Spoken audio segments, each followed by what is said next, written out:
Well, I can't wait to hear what he has to say. My brother-in-law belongs to the union, and he says it's done a lot for the shop that he's in. Yeah, well, maybe. But what about strikes? I don't know about you, but I can't afford to go out on strike. And that's all you see unions doing these days. Man, you watch too much TV. My brother's been with the same company several years, and he's never been on strike.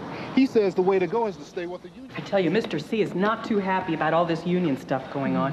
I heard somebody say that the company was going to fire anybody talking about forming a union. The company can't pull those kinds of stunts. It's against the law. And I hope you gave them the facts. You can bet I did. But a bunch of us were still called into Mr. C's office and asked all kinds of questions like, why do we need a union here? And are you going to let outsiders come in here and make trouble?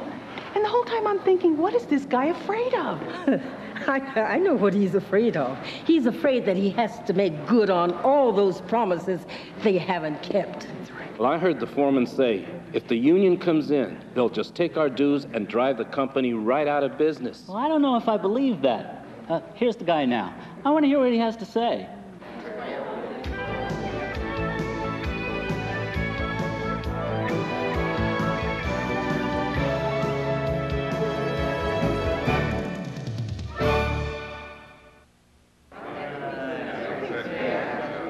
So they're talking about bringing in the union. But what exactly does that mean? You may have heard family and friends talk about unions, and your opinion of the union may be influenced by TV news, co-workers, or even supervisors. But before you make any decisions about what the union has to offer, you ought to take your own look at the facts. Hi, I'm Phil Parker from ATU. And the way I like to start these organizational meetings, like this one, is to begin by dispelling some misinformation about what a union is and what it is not. Looks to me like you're a bunch of outsiders stirring up trouble here. This is exactly what I'm talking about. The union is no way interested in starting trouble, okay? Not at all. We're here because some of your co-workers think that the union might be able to help with some of your problems and concerns. We don't have any problems we can't solve ourselves. Well, I'm not quite sure everyone feels that way. And that's what a union is all about. It's a group of people working together to create a more livable workplace and a better life for your families. And that's why we're here. Strength is in supporting one another. The union offers you an opportunity to represent yourselves in one strong, united voice.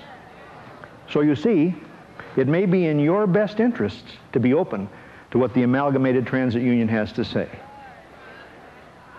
We're very serious about organizing, not just to increase the ranks, but to ensure that every worker is treated fairly. Now, the union is ultimately what you, as a local, decide to make it. It all comes down to this, how you see your job. Whether you are willing to stand up for your rights. But let me take a minute and tell you who we are at ATU.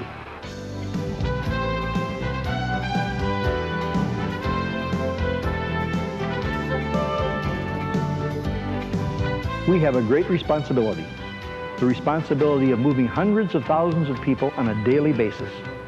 We represent everyone involved in the transit industry, from the drivers who operate the vehicles, to the mechanics who maintain the equipment, to the ticket sellers, to the information clerks, to the baggage handlers, to the clerical personnel who are performing the administrative duties, to the bus aides and monitors on school buses who give an extra touch of concern and care.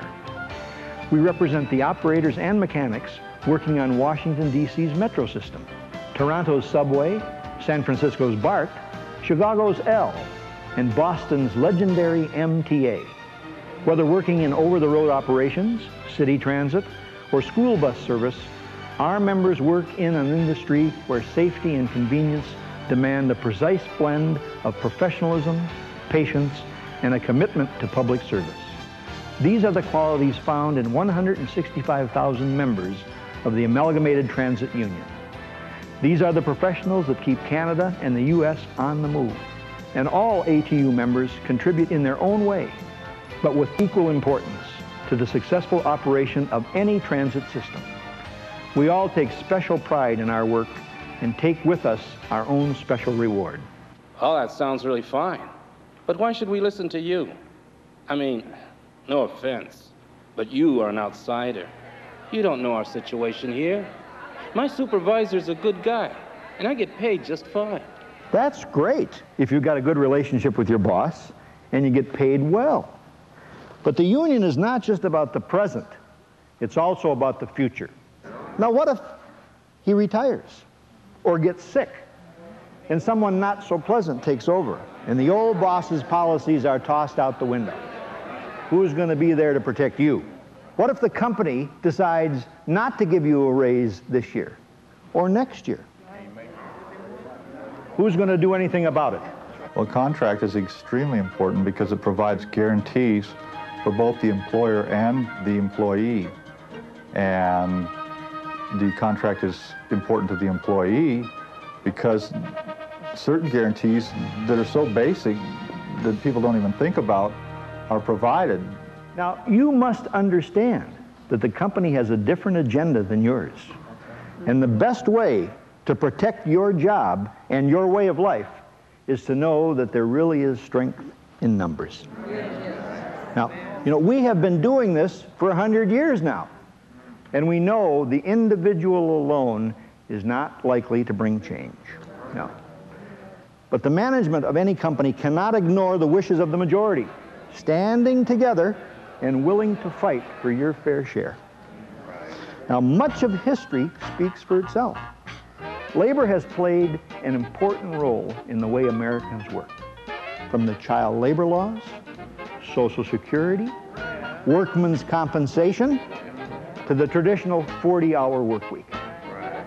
And the Amalgamated Transit Union has been there, at the forefront of these powerful changes, working for all people. Before its founding, fairness in the workplace was almost an impossible battle in the transit industry.